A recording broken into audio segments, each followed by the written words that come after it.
ക്രിസ്തീയ കുടുംബങ്ങൾ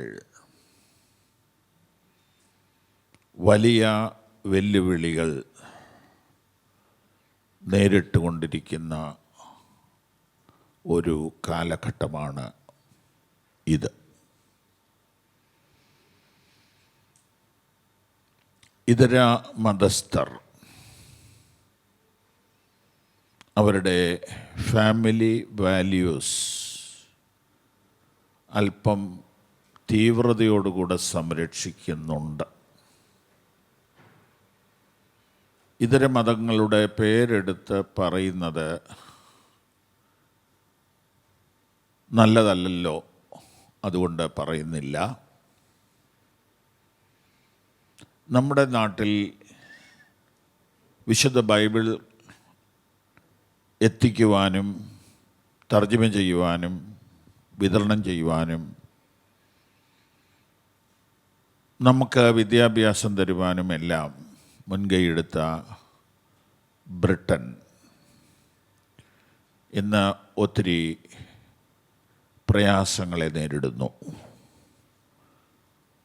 അവിടെ ഭരണത്തിന് പ്രതിസന്ധിയുണ്ട്. അവിടുത്തെ ഭരണത്തിലിരിക്കുന്നവർ പെട്ടെന്ന് മാറിപ്പോകുന്നു. സുസ്ഥിരമായ ഒരു ഭരണം കൊണ്ടുപോകാൻ അല്പം സ്ട്രഗിൾ ചെയ്തുകൊണ്ടിരിക്കുന്നു. മാത്രമല്ല, സാമ്പത്തികമായും ആ രാജ്യം ബുദ്ധിമുട്ടുന്നു. എന്ന് പറഞ്ഞാൽ നമ്മളാരും സഹായിക്കണമെന്നല്ല അതിൻ്റെ അർത്ഥം. ആ പ്രതാപം കൈവിട്ടു പോയോ എന്ന് സംശയിക്കുന്നു. ഇതെപ്പോൾ തുടങ്ങി, എവിടെ തുടങ്ങി എന്ന് ഞാനിങ്ങനെ എൻ്റെ എളിയ അറിവ് വെച്ച് ധ്യാനിക്കുകയും ശ്രദ്ധിക്കുകയും ചെയ്തു. എനിക്ക് മനസ്സിലായത് അവിടെ ആദ്യം തകർന്നത് കുടുംബമാണ്. കുടുംബം തകർന്നപ്പോൾ പള്ളികൾ തകർന്നു. അതേ തുടർന്ന് രാജ്യവും തകർന്നു. ഇത് ഞങ്ങളൊക്കെ ഒത്തിരി കല്യാണങ്ങളിൽ പ്രസംഗം കേട്ടിട്ടുണ്ട്, പ്രസംഗിച്ചിട്ടുമുണ്ട്. കുടുംബം തകർന്നാൽ ദേശം തകരും, സഭ തകരും, രാജ്യം തകരും എന്നൊക്കെ പറയുമ്പോൾ അതിൻ്റെ ഒന്നും സീരിയസ്നെസ് പറയുന്നവരും കേൾക്കുന്നവരും അത്രത്തോളം ഗൗരവത്തിലെടുക്കുന്നുണ്ടോ എന്നറിഞ്ഞുകൂടാ. അത് ശരിക്കും സംഭവിച്ചുകൊണ്ടിരിക്കുന്നത് നോക്കിയാൽ കാണാം. അതിൻ്റെ മറുവശം പറഞ്ഞാൽ ഞെട്ടിപ്പോവും. മറ്റ് പല ദോഷങ്ങളുണ്ടെങ്കിലും, ഒന്നുകൂടെ പറയാം, മറ്റ് പല സ്വഭാവങ്ങളുള്ളെങ്കിൽ പോലും ഫാമിലി വാല്യൂസ് സംരക്ഷിക്കുന്നവർ രാജ്യത്തെ കൈയടക്കിക്കൊണ്ടിരിക്കുന്നു. ദേവാലയങ്ങൾ വിലയ്ക്ക് വാങ്ങി മാറ്റങ്ങൾ വരുത്തിക്കൊണ്ടിരിക്കുന്നു. എന്നിട്ടും ആളുകളുടെ കണ്ണ് തുറക്കുന്നില്ല. മനുഷ്യ, നീ നിൻ്റെ കുടുംബത്തിലേക്ക് തിരിച്ചു വരിക. UK-യും കാനഡയുമൊക്കെ ഇപ്പോൾ ചില നല്ല കാര്യങ്ങൾ ചെയ്യുന്നുണ്ട്. പ്രസവിക്കാൻ ഒരമ്മ തയ്യാറാകുകയാണെങ്കിൽ 1 വർഷം വിത്ത് സാലറി ലീവ്, 3 മാസം ഭർത്താവിനും മെറ്റേണിറ്റി ലീവ്, എന്നാലെങ്കിലും ഒന്ന് പ്രസവിക്കുക.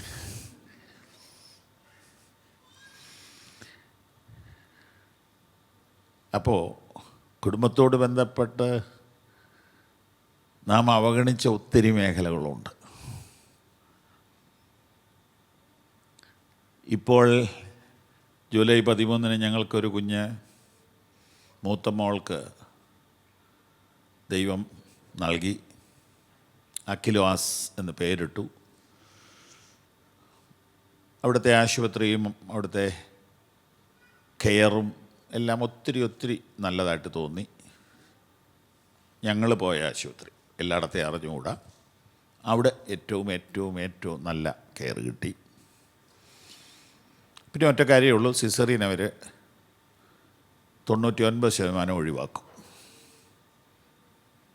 നോർമൽ ഡെലിവറിക്ക് വേണ്ടി അവരനേക ആഴ്ചകൾ വേണമെങ്കിൽ നമ്മളെ നിർബന്ധിക്കും. ഹോസ്പിറ്റലിൽ ചെന്നാലും തിരിച്ചു വിടും. അങ്ങനെ തിരിച്ചു വിട്ടു പല പ്രാവശ്യം.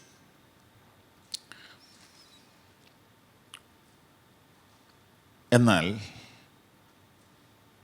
അടിസ്ഥാനപരമായി എന്തോ ഒരു കുഴപ്പം ഞാൻ കണ്ടു. അത് മറ്റൊന്നുമല്ല, കുഞ്ഞിനെ അമ്മ കൂടെ കിടത്തരുത്. കുഞ്ഞിനെ കിടത്താനുള്ളൊരു ഈ മോശക്കുഞ്ഞിനുണ്ടാക്കിയ സാധനം എന്നാണ് അതിൻ്റെ പേര് അവർ പറയുന്നത്. ഇതും കൊണ്ട് ഹോസ്പിറ്റലിൽ ചെല്ലണം. കട്ടിലിൻ്റെ അടുത്ത് ഈ ഞാങ്ങണപ്പെട്ടി വെച്ചിട്ട് അതിലേ ഇടാവുള്ളൂ. എന്ന് പറഞ്ഞാൽ കൊഞ്ച് താഴെ പോകാത്ത ഒരു സാധനം കട്ടിലിൻ്റെ ഒപ്പം പൊക്കം.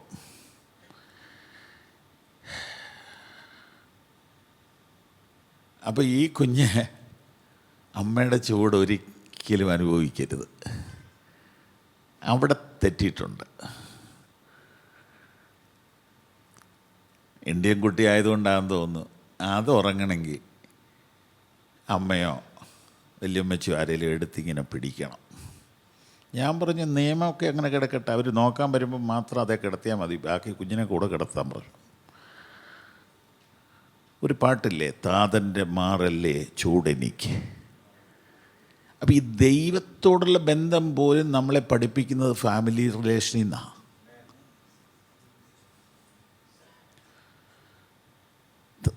പുത്രൻ എവിടെ ഇരുന്നു എന്നാണ് യോഹന്നാൻ പറയുന്നത്?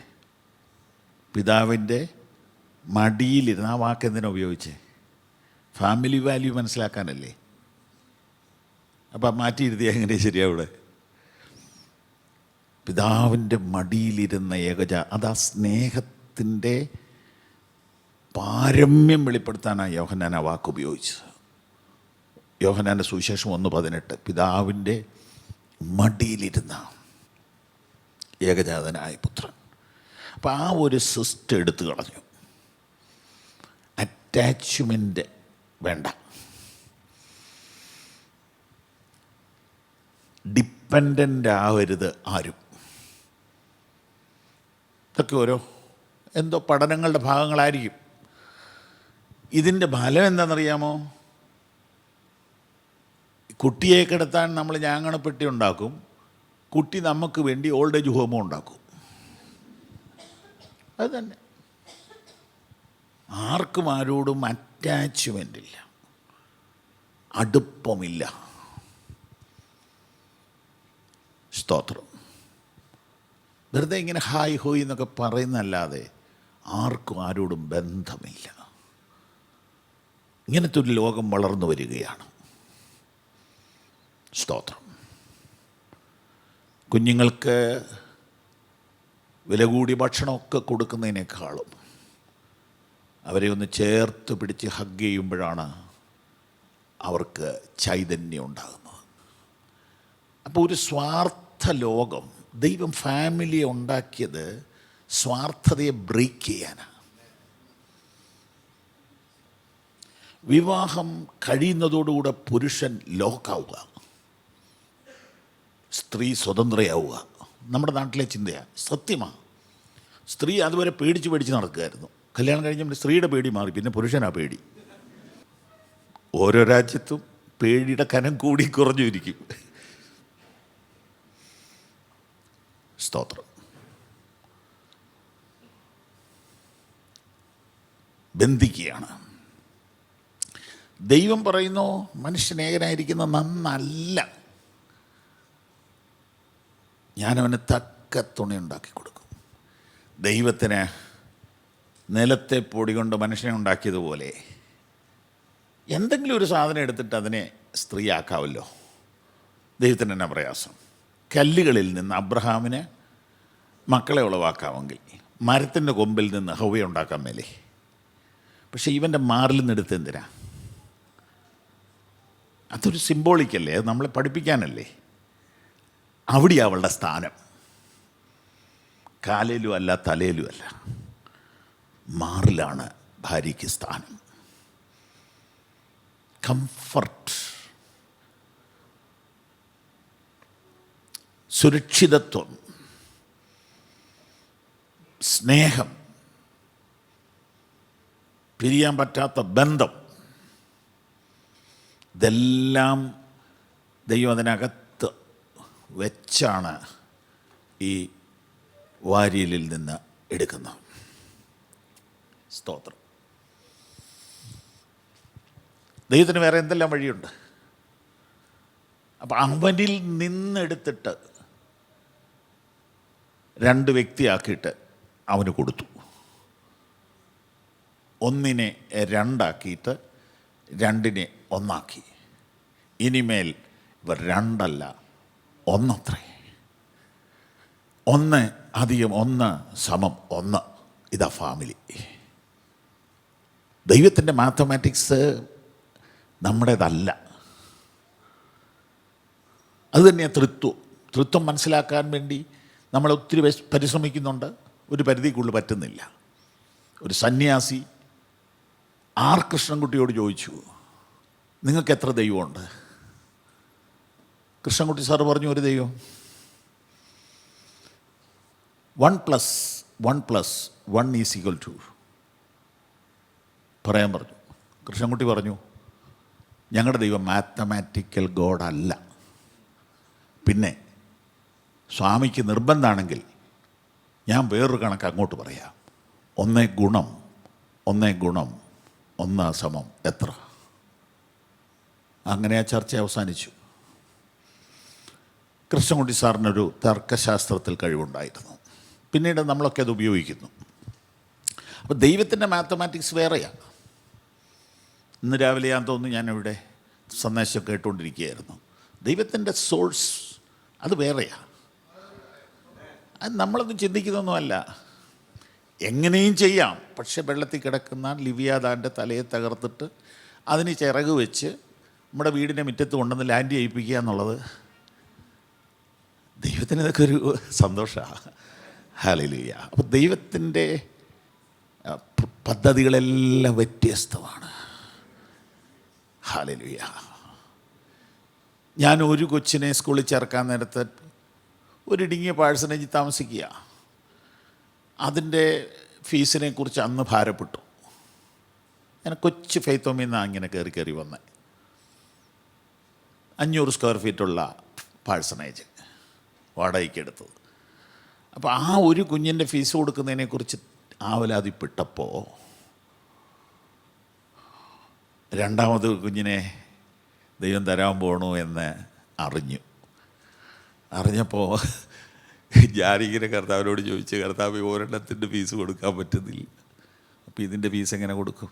അത് അന്നേരം കാണാമെന്ന് പറഞ്ഞു. അത് കഴിഞ്ഞപ്പോൾ 3ാമത്തെ ആൾ വന്നു.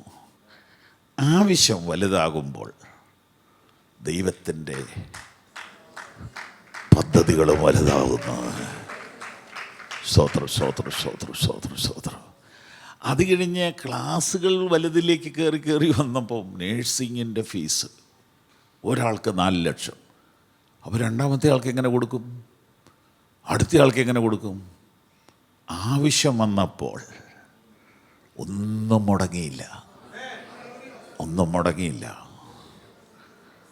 മക്കളെ യഹോവ നൽകുന്ന ദാനമാണെങ്കിൽ ആ മക്കളെ പോറ്റാനുള്ളതും ദൈവം തരാതിരിക്കയില്ല.